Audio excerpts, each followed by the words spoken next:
औज़ुबिल्लाहिमिनश्शैतानिर्रजीम बिस्मिल्लाहिर्रहमानिर्रहीम। जी दोस्तों, अस्सलाम वालेकुम।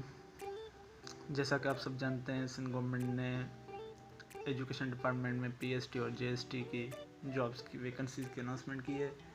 तो काफ़ी सारे लोग, बहुत सारे जो जिसकी बैकग्राउंड मेडिकल डिपार्टमेंट से है और वो उनको मैथमेटिक्स में काफ़ी ज़्यादातर मुश्किलात हो रही हैं। स्पेशली जो बुक है मैथमेटिक्स की 8th क्लास 7th, इसमें काफ़ी इनको मुश्किलात हो रही हैं। तो मैंने सोचा क्यों ना इस पर एक वीडियो बनाया जाए।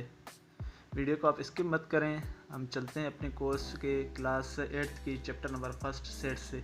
हम सीक्वेंस वाइज पहले सेट पढ़ेंगे, फिर सेट्स के पार्ट्स पढ़ेंगे, सेट्स के जो काइंड्स हैं वो पढ़ेंगे और इस सेट से किस टाइप के एमसीक्यूज आ सकते हैं थोड़ा बहुत उन पर भी नज़र डालेंगे। तो हमारे साथ रहिए और हमारे चैनल को सब्सक्राइब करिए, शेयर करिए और कमेंट करिए ताकि हमारे आने वाली हर नई वीडियो की नोटिफिकेशन आपको मिलती रहे।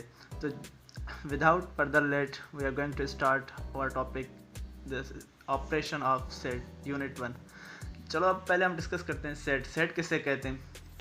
जी, ये जो लिखा हुआ है set is the collection of well defined and distinct objects.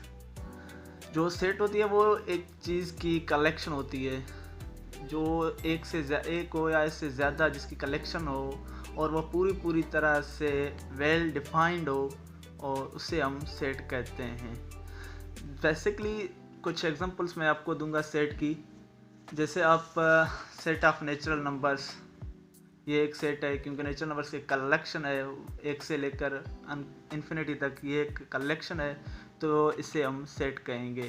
For example set of names of days in a week, ये भी एक कलेक्शन है। 7 दिन होते हैं एक हफ्ते में, तो ये भी एक कलेक्शन ऑफ डेज है, तो इसे भी हम सेट कहेंगे। और हम कहेंगे अगर set of intelligence student in class, तो ये सेट नहीं होगा। क्यों? वजह ये कि ये वेल डिफाइंड नहीं है। अब अगर मैं अपने आइडियाज़ के मुताबिक बताऊँ तो बाबा ये बच्चा क्लास में होशियार है, ये बच्चा ज़हीन है, और आप दूसरे से कोई पूछे तो वो अपने आइडिया के मुताबिक बताएगा ये ज़हीन है और ये होशियार है। तो हमें कोई वेल डिफाइंड और वो सेट हमारा वेल डिफाइंड नहीं हो जाएगा, तो इसे हम सेट नहीं कहेंगे। तो हमारा टॉपिक दिया गया है रिवीजन एक्सरसाइज। रिवीजन एक्सरसाइज से चलने से पहले हम सेट्स के कुछ काइंड्स पे नज़र डालते हैं। सेट को लिखने के लिए 3 काइंड्स होते हैं। Number first tabular, descriptive and set builder method. सबसे पहले टेबुलर मेथड किसे कहते हैं? ये जो आप सेट देख रहे हैं ये टेबुलर फॉर्म में है। सेट टेबुलर फॉर्म, ये जो तमाम तरह सेट्स लिखे हुए हैं ये सारे टेबुलर मेथड्स में। टेबुलर मेथड का डेफिनेशन क्या होता है? In this method set can be written in brackets and separated by commas. अब सबसे पहले सेट को डिनोट किस चीज़ से किया जाता है? जो ये सेट्स है, set can be denoted by capital letter of English alphabet. English के अल्फ़ाबेट्स जो भी होते हैं कैपिटल लेटर्स, उससे सेट को ज़ाहिर किया जाता है। ये देखिए यहाँ पर ए से ज़ाहिर किया गया, यहाँ पर बी से, यहाँ पर सी से, और जहाँ भी देखें इंग्लिश की कैपिटल लेटर से ही सेट को शो किया गया है। तो सेट्स को शो करने के लिए हम कैपिटल लेटर की यूज़ करते हैं और उससे में जब ब्रैकेट इस्तेमाल करते हैं और एलिमेंट्स को कामास से जुदा करते हैं, तो ये हमारी बन जाती है set tabular method. Tabular method, in this method set can be written in braces and separated by commas. Commas के जरिए जुदा किया जाता है सेट्स को, तो हम उसे क्या कहते हैं? Tabular method. टेबुलर मेथड के बाद हम चलते हैं डिस्क्रिप्टिव मेथड। अब डिस्क्रिप्टिव मेथड क्या है? Descriptive method, in this method set can be written in words, और we can say in this method set can be explain. उसमें हम सेट को एक्सप्लेन करते हैं वर्ड्स के ज़रिए। जैसे एक जुमला बोलते हैं उसी तरह हम सेट्स को वर्ड्स के ज़रिए एक्सप्लेन करते हैं। जैसे यहाँ पर दिया गया है सेट ऑफ 5 नेचुरल नंबर्स, तो ये क्या है? 5 नेचुरल नंबर्स हमें कहा गई, नहीं यहाँ कोई ब्रैकेट इस्तेमाल हुआ है, नहीं कोई कामास यूज़ किए हैं, तो ये हमारा होगा सेट बिल्डर मेथड। और set builder set descriptive method. और जो सेट ऐसे बयान की जाए, जैसे देखिए set of integer numbers between -2 and +3, तो ये एक किस्म की सेंटेंस के मुताबिक सेंटेंस की तरह बयान किया गया है, तो हम इसे क्या कहेंगे? Set descriptive method.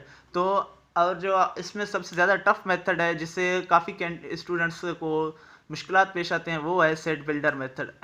अब सेट बिल्डर मेथड में क्या करते हैं? हम उसे मतलब सैम्पल्स के ज़रिए ज़ाहिर करते हैं। तो सेट कैसे शो किया जाता है सैम्पल्स के ज़रिए? तो ये बहुत ही थोड़ा ट्रिकी है, लेकिन चलो हम पढ़ते हैं, शायद मेरी पढ़ाने से आपकी थोड़ा बहुत कॉन्सेप्ट क्लियर हो जाए। फर्स्ट ऑफ ऑल तो हम पढ़ेंगे इसके कुछ बेसिक सिंबल्स हैं जो मैंने लिख दिए हैं एक पेज पे, ताकि आप लोगों को आसानी से समझें। अब ये जो सच दैट है, सच दैट को काफ़ी बुक्स ऐसे लकीर देते हैं, ऐसे लिखते हैं, और काफ़ी ये दो जो फुल स्टॉप्स हैं वो दे देते हैं, और इसका मतलब है बिलोंग्स टू। और ये जो होता है एंड, और ये इस तरह जो होता है ओपन अपवर्ड होता है तो वो होता है और ये होता है जैसे लेफ्ट हैंड की आप ऐसे करके देखेंगे तो ये होगा और लेस देन के नीचे जब एक लकीर हो तो यानी एक लकीर दिया गया हो तो फिर उससे हम कहेंगे लेस देन और इक्वल टू। और जो राइट हैंड को आप ऐसे करेंगे तो ये आप समझ जाएंगे कि ये ग्रेटर देन है, ठीक है। और उसके अगर नीचे लकीर दिया गया है तो फिर उसे कहेंगे ग्रेटर देन और इक्वल टू। ये बेसिक सैम्पल्स हैं जो मैंने लिखे हैं। आप अगर इन बेसिक सैम्पल्स को याद करेंगे तो काफ़ी आपकी कंसेप्ट क्लियर हो जाएगा। चलिए हम बुक से देखते हैं बुक में कैसा लिखा गया है। ये देखिए आप, ये देखिए यहाँ पर लिखा हुआ है X such that X belongs to Z. ये जो जेड होते हैं ये जेड इंटीजर्स के लिए इस्तेमाल होता है। एंड कह रहा है एंड -5 लेस देन एक्स, ये जो -5 है ये एक्स से छोटा है, और ये एक्स लेस देन 5। अब जो एक्स है ये +5 से छोटा है, तो ज़ाहिर इसमें कौन से एलिमेंट्स होंगे वो मैं इसमें लिख देता हूँ। इसमें कौन कौन से एलिमेंट्स आएंगे, ये -5 से लेस देन। अब -5 से लेस देन कौन कौन से होंगे, -5 क्या है, एक्स से छोटा है, तो मतलब -5 से बड़े आएंगे, ठीक है। -5 छोटा है किससे, एक्स से। तो चलें यहाँ पर हम देंगे -4, -3, -2, -1, -0, -1, -2, -3, -4। तो यहाँ हम 5 इस्तेमाल नहीं करेंगे क्योंकि ये कह रहा है एक्स छोटा है 5 से। यहाँ पर अगर इक्वल टू की निशानी दिया होता, नीचे कोई लकीर दिया गया होता, तो फिर हम कहते हैं कि ये 5 के बराबर कह रहा है, लेस देन और इक्वल टू 5। तो ये बन गया भाई हमारा सेट, जिसे सी से शो किया गया है, और ये सेट बिल्डर फॉर्म में दिया गया था, मैंने इसे टेबुलर फॉर्म में कन्वर्ट कर दिया। तो अगर आप इसे सेट बिल्डर और सेट डिस्क्रिप्टिव फॉर्म में कन्वर्ट कर सकते हैं, आप इसे ऐसे भी लिख सकते हैं, सेट ऑफ इंटीजर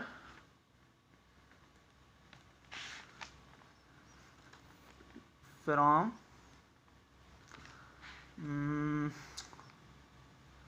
-4, और एस फ्रॉम की जगह अगर आप बिटवीन इस्तेमाल करें तो ही बेहतर रहेगा, बिटवीन -5 एंड +5। ये इसके जो बिटवीन मैंने इस्तेमाल किए क्योंकि ये -5 यूज़ नहीं होगा, क्योंकि इसके जो बीच वाले, इससे जो बीच में इस्तेमाल होते हैं -5 और +5 के दरमियान जो इस्तेमाल होते हैं, तो हम उसमें ही लिखेंगे।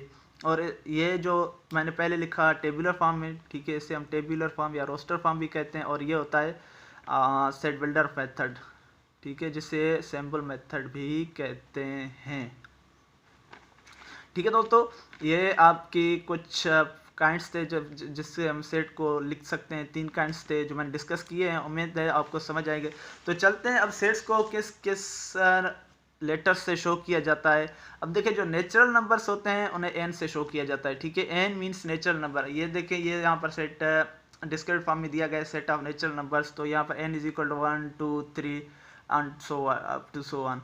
सो इसमें ये जो पॉइंट्स दिए गए, इट मीन्स कि it is infinity, not defined, it is undefined. Set of whole numbers w से शो किए जाते हैं, और सेट ऑफ इंटीजर z। अब set of integer z means integer means positive भी नेगेटिव भी, 0 से लेकर अपवर्ड नेगेटिव और 0 से लेकर पॉजिटिव की तरफ से। अगर ऐसा होता z ऊपर पॉजिटिव निशानी होता तो सिर्फ पॉजिटिव होता, ये जो नेगेटिव पार्ट है ये बिल्कुल कट आउट होता। अगर z के ऊपर ऐसे नेगेटिव साइन होता तो ये जो पॉजिटिव है ये कट आउट होते, 0 से लेकर जो इस तरफ है लेफ्ट साइड पे नेगेटिव अदद आते हैं तो वही लिखते।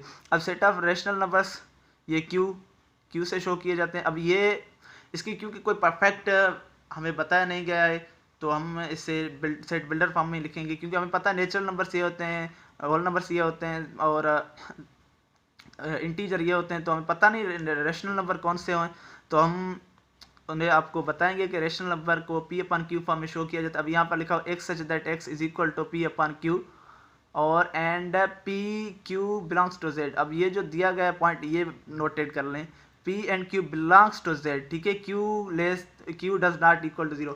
अब ये पॉइंट नोट करें, Q कभी भी 0 के बराबर नहीं होगा रेशनल नंबर में। अगर फॉर एग्जांपल Q 0, अब P अपॉन Q फॉर्म में है, ये देखें, ये 3/4, इससे हम P कहें और इससे हम Q कहें, तो ये P अपॉन Q फॉर्म है। अगर यहाँ कह रहा है Q does not equal to 0, फर्ज करें अगर हम Q को 0 के बराबर लेंगे तो ये हमारा सेट हो जाएगा अनडिफाइंड, ठीक है, यानी डिफाइन नहीं कर सकेंगे, ये हो जाएगा इन्फिनिटी तक इसकी जवाब चली जाएगी। आप कैलकुलेट उठाएंगे तो अगर 3 को डिवाइड करेंगे 0 से तो आपकी कैलकुलेट कहेगा दिस इज नॉट वैलिड, ठीक है, कोई ऐसी आंसर आएगा, आपको आंसर नहीं देगा, क्योंकि अब 0 जब डाउनवर्ड आए, जो होता है डिनोमिनेटर में 0 आए, तो वो सेट अनडिफाइन हो जाता है। इसलिए कभी भी जो Q होती है वो 0 के बराबर नहीं होती, और P एंड Q जो हमेशा होते हैं इंटीजर से ताल्लुक़ रखते हैं। वो शायद अब ऐसे भी हो सकता है 3/-2, ये भी ये इंटीजर है, ये भी इंटीजर है, होते हैं ऑलवेज इंटीजर, ठीक है, हम इन्हें इंटीजर में ही लिखेंगे, चाहे फिर पॉजिटिव भी हो सकते हैं, नेगेटिव भी हो सकते हैं। ये देखिए इंटीजर में पॉजिटिव भी आए, नेगेटिव भी आए, ठीक है। अब कौन सा है set of even number, set of even numbers E से शो किया जाता है, वो पॉजिटिव भी हो सकते हैं, नेगेटिव भी हो सकते हैं, -6, -4, -2, 0, 2, 4, 6, ये सारे क्या हैं, set of even numbers, even numbers. और ये है set of odd numbers, odd numbers means वो नंबर्स जिन्हें एक अपने आप की पहाड़ा लगे, और वो अब एक की पहाड़ा लगे और दूसरा वो अपने आप को खुद डिवाइड करे, तो उसे हम सेट ऑफ ऑड नंबर कहते हैं। Like is -5, 3, -1, 3, 5, 7, 11, 13, 17 and 19, 23 up to so on. This is all sets of odd number. Sorry. Sets of odd number. Odd number means जो 2 से डिवाइड ना हो, दूसरों से डिवाइड हो सकते हैं, 2 से डिवाइड ना हो, ठीक है। 5 अब 7 आ सकता है, 9 आ सकता है, 11 आ सकता है, 13 आ सकता है। Sorry for this misconcept, I repeat my sentence. Set of odd number उसे कहते हैं कि जो 2 से डिवाइड ना हो, ठीक है, जो सेट 2 से डिवाइड ना हो वो सेट ऑफ ऑड नंबर होता है। सिंपली कॉन्सेप्ट दे रहा हूँ आपको, जो 2 से डिवाइड ना हो, आप ये बात ध्यान में रखें, जो 2 से डिवाइड ना हो वो सेट ऑफ ऑड नंबर ही होगा। अगर ऑप्शन में, अगर आपको ऐसे अदद दी जाएं और ऑप्शन में दें तो ये सेट ऑफ इवन है, ऑड है, प्राइम है, आपको प्राइम, ऐसे प्राइम पे आपको डाउट होगा, बट अब देखें अगर यहाँ पर 9 है, या फॉर एग्जांपल 9 है, 9 के बाद अब आएगा 11 के बाद आएगा 13 के बाद 15 आएगा, 15 भी तो 2 से डिवाइड नहीं होता, लेकिन फिर ये प्राइम नहीं होगा। अब प्राइम नंबर क्या होते हैं, प्राइम नंबर वो होते हैं जिन्हें कोई भी जो जिसके सिर्फ 2 ही फैक्टर हो, एक अपने आप जो सेल्फ होता है वही डिवाइजर होता है, इसके अलावा कोई इसका डिवाइजर नहीं होता है। इससे हम क्या कहते हैं, set of prime numbers. Prime और ऑड में सिर्फ डिफरेंस ये है कि प्राइम नंबर्स होते हैं वो 2 से डिवाइजेबल, वो किसी से भी डिवाइजेबल नहीं होते, और ये जो होते हैं ये बाकियों से डिवाइजेबल पॉसिबल है, लेकिन 2 से कभी भी नहीं होंगे, इसलिए हम उसने क्या कहेंगे, सेट ऑफ प्राइम नंबर्स। अब ये जो है सबसेट है, अब हम सबसेट को पढ़ के थोड़ा आप सबसेट को कंप्लीट करेंगे आज। तो सबसेट होता क्या है, इसमें किस चीज़ के बारे में होता है, तो हम आपको नेक्स्ट वीडियो में बताएंगे। Please stay connected for further information, and I humble requested to please subscribe my channel and share with your friends, ताकि उनकी भी कुछ भला हो सके। इंशाल्लाह आपको बैक टू बैक हम वीडियो भेजते रहेंगे, इंशाल्लाह आपको हम ये मैथमेटिक्स पूरा कोर्स कवर कर सकें। जो बैकग्राउंड मेडिकल से उन्हें ज़्यादातर मुश्किलात होती हैं मैथमेटिक्स में, सो भी डोंट बी अपसेट, इंशाल्लाह we will go on completed the course. Thank you so much.